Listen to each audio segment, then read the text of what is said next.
बचपन में मेरी दादी के कमरे में एक पुरानी गुड़िया रखी रहती थी। लकड़ी की बनी, आंखें शीशे जैसी, होंठों पर आधी मुस्कान। उसका नाम दादी लाबाबू रखती थी।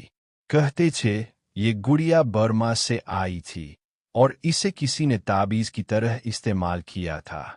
मैं उसे खिलौना समझता था जब तक कि उसने पहली बार पलक नहीं झपकाई। उस रात मैं नींद में था। कमरे में बस टेबल लैंप की हल्की रोशनी थी। मैंने देखा लाबाबू का चेहरा मेरी तरफ मुड़ा हुआ था। ऐसा लगा जैसे वो देख रही हो।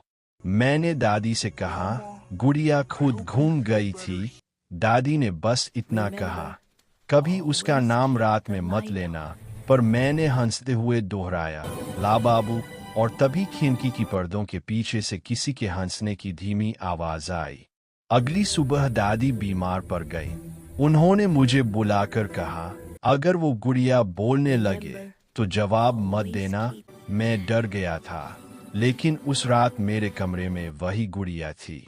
मैंने उसे अलमारी में बंद कर दिया।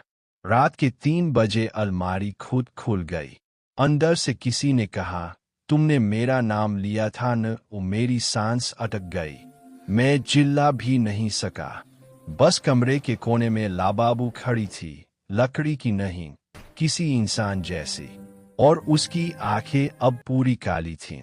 मैं भागने लगा, पर पैर फिसल गया।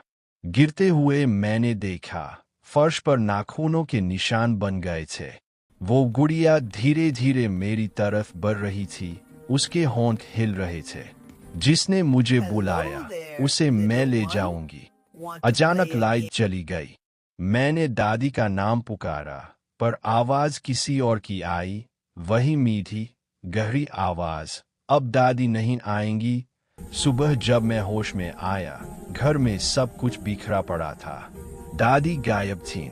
बस टेबल पर वही लाबाबू डोल बैठी थी और उसके लकड़ी के पेट पर ताजा खुदे हुए शब्द थे, मुझे बुलाने वाला कभी नहीं बचता। लोग कहते हैं उस गुड़िया को अब किसी और ने खरीद लिया है, किसी पुरानी चीजों की दुकान से। हर नई जगह पर जहां भी वो जाती है, वहां के घर में एक ही चीज दोहराई जाती है।